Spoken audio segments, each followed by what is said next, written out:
안녕하십니까. 민원과 청원TV 제29회 오늘도 역사 바로잡기 청원입니다. 우리 그림 속에 숨어있는 우리 역사의 비밀이라는 제목으로 오늘 방송합니다. 이 지금 보이시는 그림이 우리나라의 풍속화인데요. 조선시대의 산수화, 풍속화를 보면 우리가 알고 있는 그 한반도의 풍경이 아니고 모두 아열대성 기후의 그림들이 대부분입니다. 이상하죠? 대부분의 그림이 그렇습니다. 동물과 식물, 그리고 기암, 괴석 등 추운 지역보다는 따뜻한 지역의 모습을 많이 그려놨습니다. 그렇다면 우리 조선 땅은 어디였을까요? 자, 이 그림 한번 보시죠. 이건 정조대왕이 그렸다는 파초 그림입니다. 여기 보시면 좌측이 정조대왕이 그린 파초 그림인데 우측은 파초 사진입니다. 그런데 파초는 아열대성 식물로 중국 양자강 이남에 많이 자생하는 식물이죠.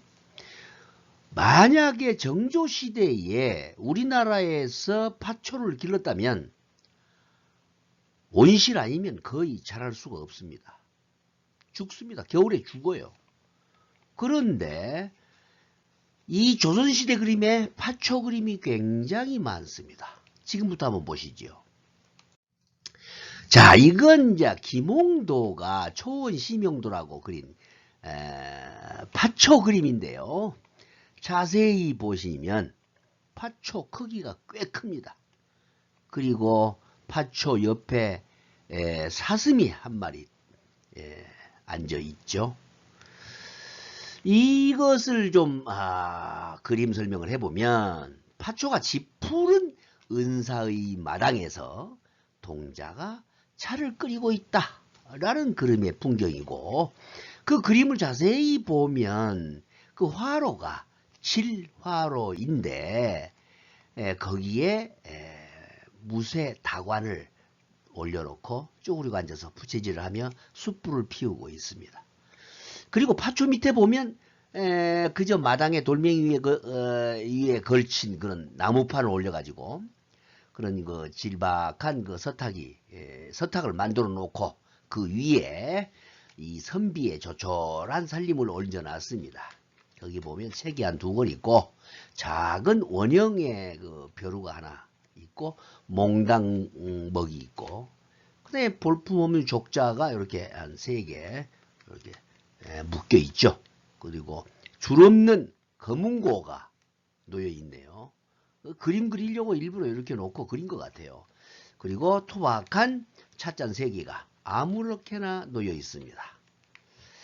아무튼 이 그림도 김홍도가 파초를 부각시키기 위해서 그린 그림으로 보입니다.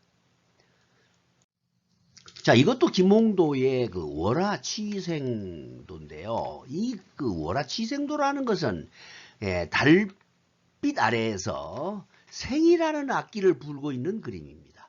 지금 불고 있는 게 생이라는 악기입니다. 이것은 김홍도 자신의 자화상으로 그렸다고 합니다. 김홍도가 악기를 많이 좋아했다고 하죠. 그런데 이 파초잎을 따서 깔고 앉아 있습니다. 그리고 저 우측에 술병이 있고 술사발도 있고 또 이제 그림족자도 있고 벼루와 붓이 있습니다. 그래서 이 생을 좀 불다가 또 심심하면 그림도 그렸다가 그런 것 같아요. 근데 제일 중요한 것은 여기서 파초 잎이에요. 엄청 크지 않습니까? 이런 파초가 한반도에 자랄 수 없습니다. 여러분도 잘 아시지 않습니까?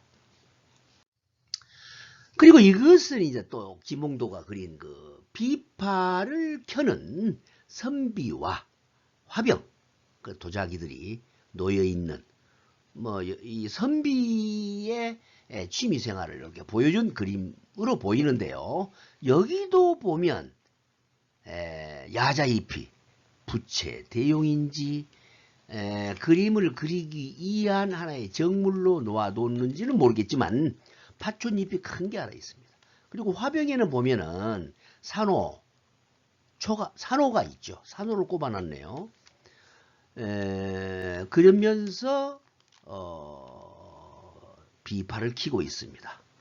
그리고 앞에는 조선검이 놓여 있고 또 그 앞에 보면 생이 있죠. 아까 불었던 그 생을 앞에 놓고 있습니다. 뒤에는 또 술병 하나 있고 꼭 그 족자는 들어가네요. 책장하고.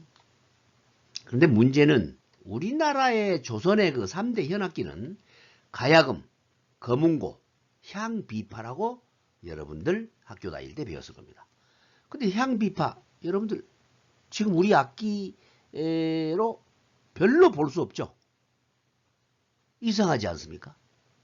우리 조상들이 굉장히 애용하고 좋아한 악기인데 우리가 지금 보기 너무 힘듭니다. 이 비파가. 중국 악기인 것 같죠? 중국 악기로 알고 있습니다. 그런데 우리 악기입니다. 이것도 요상합니다. 아무튼 파초 그림. 자, 이건 정선의 척제제시라는 경교 명승첩에 있는 건데요. 1742년도에 그린 건데 이 그림은 겸제가 우웅어라는 그 고기 한 꿰미를 친구 이병연에게 이 그림과 함께 보낸 것이라고 하는데요. 호가 척제인 김보택이 우웅어를 선물로 받고 시를 지어서 답례한다라는 뜻으로 적재제시라 이런 제목 그런 뜻이 적재제시라는 겁니다. 그러면 이 그림을 한번 보시면 여기 숲이 빼곡한 그 사랑채 그리고 거기에 특히 우측에 무성한 파초 그림이 또 있습니다. 이 나무들도요. 한반도에 있는 잎이 가는 나무가 아니에요. 이건 따뜻한 곳에서 자라는 잎이 넓은 나무들이 정원에 가득 차 있습니다. 이 그림으로 봐서도 사실 한반도의 모습으로 우리가 보기는 좀 어렵지 않겠습니까? 그리고 그림을 자세히 보면 선비의 그 방문 한번 자세히 보십시오. 독특하고 우리가 자주 보지 못한 그런 문이고 집 구조도 조금 지금 우리가 보는 구조와 조금 다릅니다. 상상은 여러분의 몫입니다. 자, 이것은 이제 파초 그림 떠나서 신사임당이 그린 물소 그림인데요. 여기 보시면 밑에 그림은 물소 그림입니다. 뿌리 하늘로 치솟아서 둥그렇게 감아 들어갔죠. 근데 우리나라 황소 모습 위에 사진 제가 이렇게 붙였는데 황소의 뿔은 위로 굽지 않습니다. 그냥 바로 올라갑니다. 그래서 이 물소는 보통 중국 대륙 남부에서 많이 볼 수 있는 소인데요. 여기 연산 그 일기 24권에 한번 뭔 글이 있는지 한번 보겠습니다. 거기에 보면 각도 감사에게 글을 내리기를 우리나라에서 물소를 많이 기르는데 밭가리에 익숙하지 못하니 실용에 도움이 될 것 같지 않다. 각 고을에서 농구를 갖추어 갈기를 익혀보게 해서 밭가리 할 수 있는지 없는지를 알아서 아뢰어라 라고 왕이 시달하였습니다. 그런 내용이 있어요. 연산 일기에 보면 있답니다. 그래서 신사임당이 많은 물소를 보고 이렇게 그린 거 아니겠습니까? 우리나라에 물소가 있었다. 그런데 지금 없죠. 이것도 참 묘하죠. 자, 이거 신사임당 그림인데 여기 보면 수박 그림이에요. 수박 덩쿨이 있고 그 밑에 보면 들쥐가 수박을 갉아먹어가지고 그 씨앗을 지금 먹고 있는 그림입니다. 그리고 위에 보면 나비들이 빨간 나비, 검정 나비, 이렇게 호랑나비 같은 경우 이렇게 두 마리가 날고 있죠. 이 나비도 아열대에 있는 그 나비들 같이 보이고, 자, 이거 이제 수박이 문제인데 이 그림을 자세히 보시면 우리나라 수박하고 무늬가 다릅니다. 이 수박의 모양이 멜론의 모습이에요. 우리 저 위에 수박 사진 보시면 까치 무늬잖아요. 밑에는 까치 무늬가 아닙니다. 멜론 무늬입니다.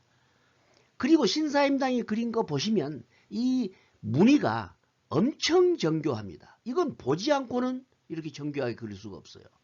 남의 그림 보고? 글쎄요. 그렇게 이렇게 잘 그릴 수가 있을까요? 그리고 팔도 총론 전라도 편을 보면 여덟 고을 모두 지역이 서울에서 아주 멀고, 여긴 전라도 그렇다는 거예요. 전라도에 8개의 고을이 아주 멀고, 서울에서 멀고, 남해는 가까운데, 그러니까 전라도가 바닷가로 바로 붙어 있는 건 아니죠. 남해 쪽으로 가깝다 그래 돼 있죠. 겨울철에도 초목이 시들지 않고 벌레가 움츠리지 않는다. 그러니까 벌레가 겨울에도 돌아다닌다 이거예요. 그 다음에 산 아지랑이와 찌는 듯한 바다 기운으로 장기가 있으며, 이 장기라는 게 이게 비 온다는 뜻이라는 것 같아요. 이게 장마 뭐 이런 뜻. 장기가 있으며 또 일본과 아주 가까워 땅은 비록 기름지나 살기 좋은 지역은 아니다. 전라도가 살기 좋은 지역이 아니라는 거예요. 아열대성 기후니까. 덥고 습하고 이러니까 살기가 좋은 지역이 아니다. 전라도는. 지금 그런가요? 전라도 겨울에 춥고 여름에 덥고 그렇지 않아요? 사기들 다 있고. 그 일본에 붙어 있지도 않고, 여기는 일본과 아주 가깝다 그랬어요. 아주 가깝다는 건 바다 멀리 떨어져 있는 게 아니고 붙어 있는 거죠. 거의.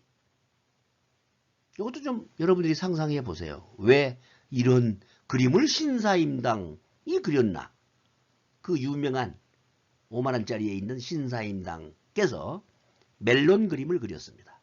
그리고 제목은 수박이라고 우리는 부르고 있습니다. 저는 수박 그림이 아니고 멜론 그림이라고 해야 되겠어요. 자, 이것 신사임당 포도 그림입니다. 참 정말 잘 그렸습니다. 정말 잘 그렸습니다. 근데 포도에 대한 우리나라의 최초의 기록은 조선 세종년간 박흥생의 찰료신서에 나온답니다. 그 다음에는 농가집서에도 나오고 색경 등 중요한 고농수에 빠짐없이 소개되는 것으로 보아서 15세기부터는 널리 재배된 것으로 추측하고 있다. 그러니까 포도를 굉장히 많이 재배했다는 거예요. 조선시대에. 포도를 보통 다 농가에서 이걸 재배했다는 거예요.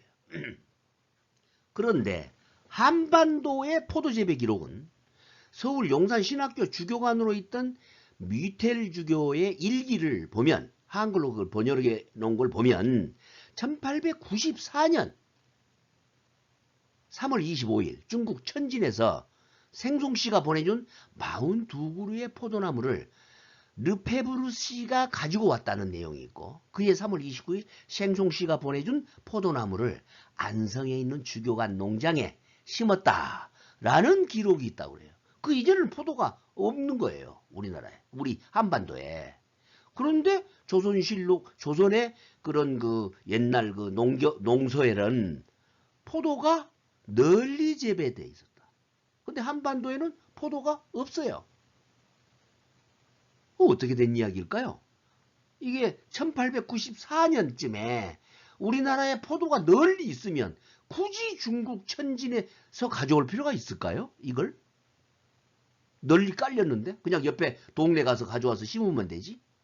근데 중국에서 가져왔어요. 그럼 결국은 포도는 중국에서 널리 키웠다는 거죠. 괴이합니다.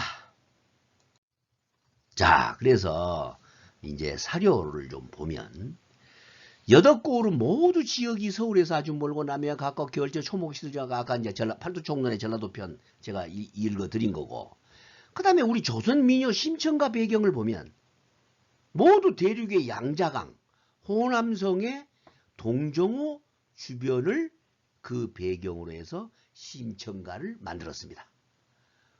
왜 우리의 고전 민요가 중국 동정호 주변, 양자강 주변의 배경을, 그 마을 풍경을 심청가의 배경으로 했을까요? 우리나라 사람, 조선 사람들이 뭐 그렇게 머리가 상상력이 좋나? 가보지도 않은 동정호 주변을 쫙 해서 민요를 만들고 그랬다 그러고, 그 다음에 여기 이제 성종실록 296권조에 보면은 의금부에서 아래기를 김자송 등이 몰래 바다를 건너 해랑도에 들어가 물소를 잡아 가죽과 고기를 씻어서 온 죄는 유리, 그러니까 법이 참부대시에 해당합니다. 참부대시. 뭐 아마 이게 뭐 금고형 뭐 이런 건가, 뭐 참부대시라 그래. 하니 명하여 이를 은은토록 하라 하였답니다. 해랑도에 물소가 많았던 모양이에요. 어디가 있는지, 해랑도가 있었는지 모르겠지만 우리 나라에 해랑도 한번 여러분들이 찾아보시고 거기에 물소가 많았답니다. 근데 지금 우리 물소 한 마리도 없습니다. 아, 저기 저 동물원에 있죠. 자, 오늘은 여기까지 하겠습니다. 구독과 좋아요 여러분들이 잘 아시는 내용이고, 자, 안녕히 계십시오.